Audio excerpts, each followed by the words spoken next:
শহীদ president Ziaur Rahman কিন্তু শুধু সাম্য, মানবিক মর্যাদা এবং সামাজিক সুবিচার প্রতিষ্ঠাই করেননি, এর পাশাপাশি ওনার সময় সর্বপ্রথম আমাদের ইসলামী মূল্যবোধের আলোকে সাংবিধানিক পরিবর্তন হয়।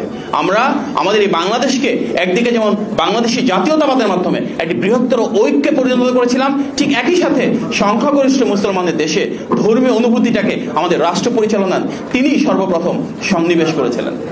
শহীদ প্রেসিডেন্ট জিয়াউর রহমান দেশের এবং দেশের বাইরে যারা রয়েছে বাংলাদেশ বিরোধী অপশক্তি, তাদের যে ষড়যন্ত্র, তার কারণে খুব অল্প সময়ে মাত্র 4 বছর বাংলাদেশকে পরিচালনা করে শহীদ হয়েছিলেন।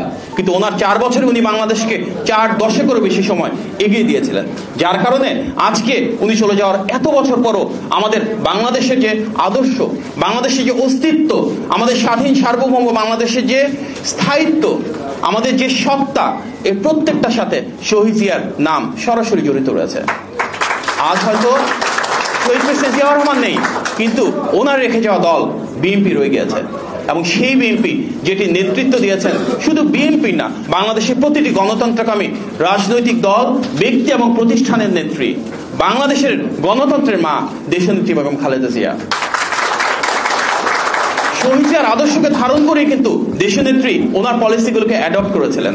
আমরা যদি দেখি, মেয়েদের ক্ষমতায়নের জন্য ক্লাস 10 পর্যন্ত free education, food for education program, দেশব্যাপী বৃক্ষ মেলা, বাংলাদেশের সবচেয়ে কার্যকরভাবে ক্ষুদ্র এবং মাঝারি শিল্পের বিকাশ, বিদেশি বিনিয়োগ আনা, বাংলাদেশের সকল প্রাইভেট ইউনিভার্সিটি শুরু করা, গ্রেডিং সিস্টেম ইন্ট্রোডিউস করা, আমাদের ফাইন্যান্সিয়াল ইনসেন্টিভ তৈরি করা, বাজেটের পরিসর বাড়ানো, প্রত্যেকটা বিষয় কিন্তু দেশনেত্রীর জনসম্পৃক্ত জনবান্ধব সরকারের সময় হয়েছিল। বাংলাদেশের যে সংস্কারের কথা বলা হয়, আজকের বাংলাদেশে এই সবচেয়ে জনপ্রিয় শব্দ সংস্কার, তার কিন্তু বাংলাদেশের ইতিহাসে জনক ছিলেন শহীদ প্রেসিডেন্ট জিয়াউর রহমান।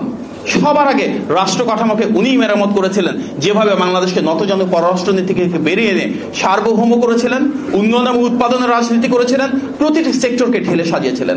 সেই ধারাবাহিকতায় 1991 সালে যখন সরকার গঠন করেন, বহুদলীয় গণতন্ত্রের পরবর্তীতে কিন্তু স্বৈরশাসন যে এসেছিল, সেটিকে ভেঙে আমাদের এই বাংলাদেশে সংসদীয় গণতন্ত্র আমাদের এই দেশনেত্রী বেগম খালেদা জিয়া শুরু করেছিলেন।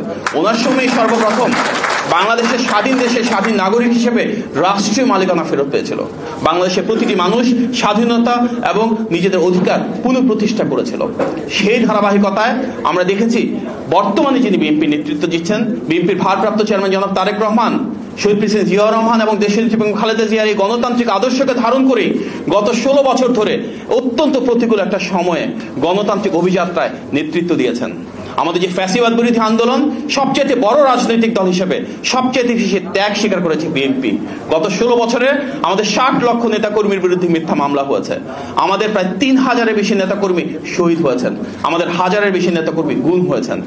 এমন একটি বাংলাদেশের জন্য যেখানে আমরা শহীদ জিয়ার সময় যেরকম আমরা দেখেছিলাম, দেশনেত্রীর সময় আমরা যেরকম দেখেছিলাম, সেরকম স্বাধীন দেশের স্বাধীন নাগরিক হিসেবে মাথা উঁচু করে গণতান্ত্রিক মানুষের স্বীকৃতি নিয়ে বেঁচে থাকবো।